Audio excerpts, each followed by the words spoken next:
بہت سے لوگ اسے مغربی فلسفے کے بانی کے طور پر دیکھتے ہیں۔ وہ تمام یونانی فلسفیوں میں ایک مثالی اور عجیب و غریب فلسفی تھا۔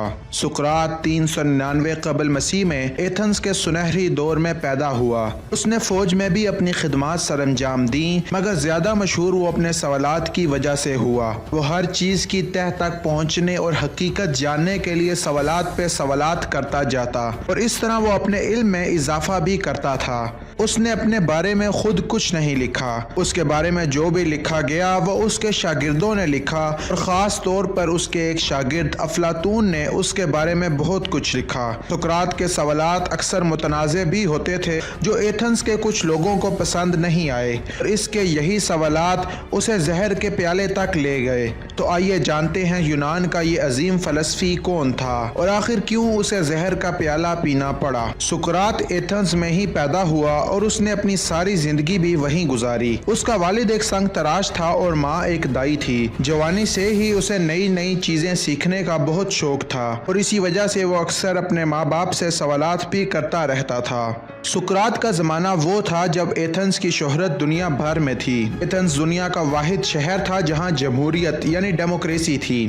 اس طرح کی نہیں جیسے آج کل ہے، لیکن جمہوریت کی ایک ابتدائی شکل وہاں رائج تھی، جس میں صرف مرد حضرات ووٹ کاسٹ کر سکتے تھے، اور اہم فیصلے حتیٰ کہ عدالتی فیصلے بھی ووٹنگ کے ذریعے ہوتے تھے۔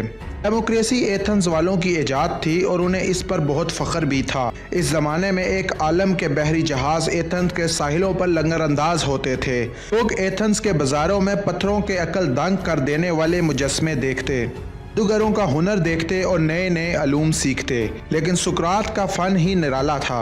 ملنے والوں سے ایک کے بعد ایک دوسرا سوال کرتا چلا جاتا، وہ سوال سے سوال نکالتا جاتا۔ کوئی فرد کسی چیز کے بارے میں یقین سے کچھ کہتا تو سقراط اس سے پوچھتا، تمہیں کیسے یقین ہے جو تم کہہ رہے ہو وہ درست ہے؟ جواب ملتا تو پوچھتا، اس کے مخالف کوئی بات درست کیوں نہیں ہو سکتی؟ اور یوں وہ سلسلہ دراز کرتا چلا جاتا۔ وہ ہر سوال کے جواب میں ایک اور سوال کر دیتا، حتیٰ کہ اس کا مخاطب لاجواب اور پریشان ہو جاتا۔ کچھ لوگ تو جان بوجھ کر اس سے سوالات کرتے، اور پھر سقراط اس سوال کے کئی سوال بنا دیتا۔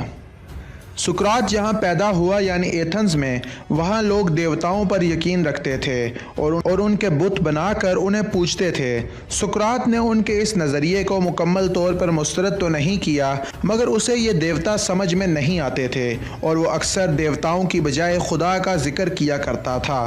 لیکن یونانی لوگ دیوتاؤں کے خلاف کوئی بات ہرگز سننا پسند نہیں کرتے تھے، اور اسی وجہ سے بہت سے یونانی اس کے خلاف بھی ہو گئے۔ یونانیوں کے زیادہ تر دیوتا آسمانوں میں رہتے تھے۔ ان میں سے سورج کا دیوتا اپولون یا اپولو تھا۔ جوپیٹر یا مشتری آسمان کا سب سے بڑا دیوتا تھا، اور چاند کی دیوی سیلینی کہلاتی تھی۔ لیکن ایک دن ایک یونانی نے ایتھنز اور سقراط دونوں کو ہلا کر رکھ دیا۔ ایک بار یوں ہوا کہ سقراط اپنے باپ کے ساتھ ایک بڑے مندر کی تعمیر میں مصروف تھا کہ شہر کے معزز سیاستدان پاکولیس کے ساتھ ایک شخص آیا۔ یہ شخص ایک ماہر فلکیات تھا جو پچھلے کئی سالوں سے آسمان اور آسمان پر بکھرے چاند ستاروں کا جائزہ لے رہا تھا۔ یہ انکساغورس تھا اور کہتا تھا آسمان پر کوئی دیوی دیوتا موجود نہیں ہے۔ یہ سورج، سیارے اور چاند تو پتھر ہیں لوگوں، پتھر۔ بلکہ چاند کی تو روشنی بھی نہیں ہے، یہ چمکنے کے لیے سورج کا محتاج ہے۔ چاند پر گھاٹیاں ہیں، پہاڑ ہیں، اور ہو سکتا ہے انسان بھی رہتے ہوں۔ 2500 سال پہلے دوربینوں اور سائنسی آلات کے بغیر یہ سب کچھ معلوم کر لینا ایک غیر معمولی بات تھی۔ انکساغورس کے کائنات کے متعلق ان خیالات کی وجہ سے ایتھنز کے لوگ اس کے خلاف ہو گئے۔ سقراط کو عقل مند آدمی سمجھتے ہوئے مندر کے پروہت نے اس سے پوچھا، کیا تم بھی سمجھتے ہو کہ سورج کوئی دیوتا نہیں بلکہ دھات کا ٹکڑا ہے؟ پروہت کا خیال تھا کہ سقراط انکساغورس کی مخالفت کرے گا، لیکن سقراط نے اس کی مخالفت نہیں کی، بلکہ کہا کہ اسے غلط قرار دینے کے لیے میرے پاس کوئی دلیل نہیں ہے، اور اسی طرح میرے پاس اسے صحیح قرار دینے کی بھی کوئی دلیل نہیں ہے، اس لیے میں ابھی کسی نتیجے پر نہیں پہنچ سکتا۔ سقراط کے اس جواب کی وجہ سے بہت سے مذہبی لوگ اس کے خلاف ہو گئے، اور یہیں اس کے خلاف سازشوں کا ایسا جال شروع ہوا جو اسے زہر کے پیالے تک لے گیا۔ لیکن اس کا یہی انداز اس کی شہرت کا بھی باعث بنا۔ لوگ دور دور سے سقراط سے ملنے آتے اور اس سے مختلف قسم کے سوالات کرتے۔ یونان میں ایک کرشماتی شخصیت والا نوجوان ایلسبائیڈس تھا۔ یہ امیر کبیر خاندان کا فرزند اور ایک نامور بحری کمانڈر تھا۔ اس نے سقراط کی شہرت اور ذہانت سے متاثر ہو کر اسے اپنا استاد مان لیا۔ افلاطون لکھتا ہے کہ ایلسبائیڈیز اور سقراط کے درمیان گہرا محبت بھرا رشتہ تھا اور ایلسبائیڈیز سقراط سے متاثر تھا اور اس کی بہت عزت کرتا تھا۔ پھر ایک دن ایسا ہوا کہ ایتھنز کی طرف سے جزیرے سسلی کی طرف ایک فوجی مشن بھیجنے کا فیصلہ ہوا اور اس مشن کے لیے ایلسبائیڈیز کو کمانڈر بنایا گیا، مگر یہ مہم بری طرح ناکام ہوئی۔ اتنی بری طرح ناکام ہوئی کہ ایتھنز کا پورا بحری بیڑا ہی تباہ ہو گیا اور ان کی زیادہ تر فوج ماری گئی اور جو بچ گئی انہیں قید کر لیا گیا۔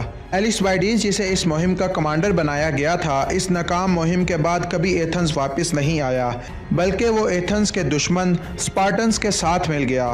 کہا جاتا ہے کہ وہ اس لیے واپس نہیں آیا کہ اسے خدشہ تھا کہ اس کی اس ناکامی کی وجہ سے ایتھنز میں اسے سزائے موت دے دی جائے گی۔ وہ تو واپس نہیں آیا، لیکن چونکہ وہ سقراط کا شاگرد مشہور تھا تو اس کی اس غداری کی وجہ سے سقراط کی عوامی ساکھ بھی چلی گئی۔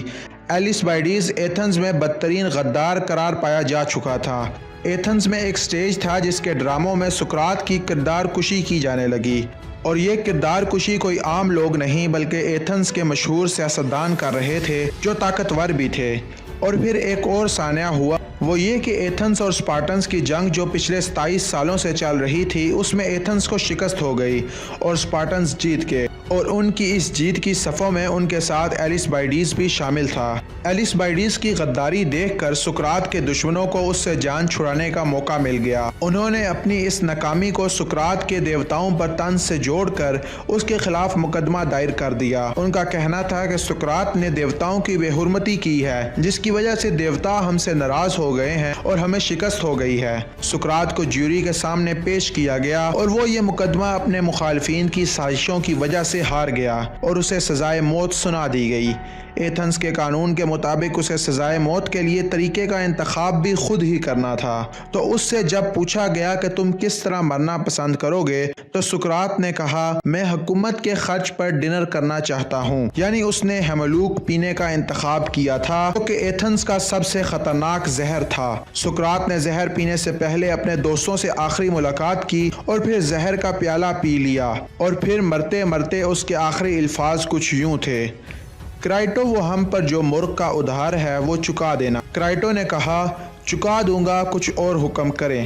مگر اس سوال کا جواب نہیں آیا اور یونان کا یہ عظیم فلسفی اس دنیا سے رخصت ہو گیا۔ جیسے محبت مر کر ثابت کرنا پڑتی ہے، ویسے ہی سقراط کی اہمیت کا احساس بھی یونانیوں کو اس کے مرنے کے بعد ہوا۔ یہ ایتھنز میں یونان کا سب سے بڑا تحقیقی ادارہ اکیڈمی آف ایتھنز ہے، اور آج اس کے داخلی دروازے پر سقراط کا سوچتا مجسمہ نصب ہے۔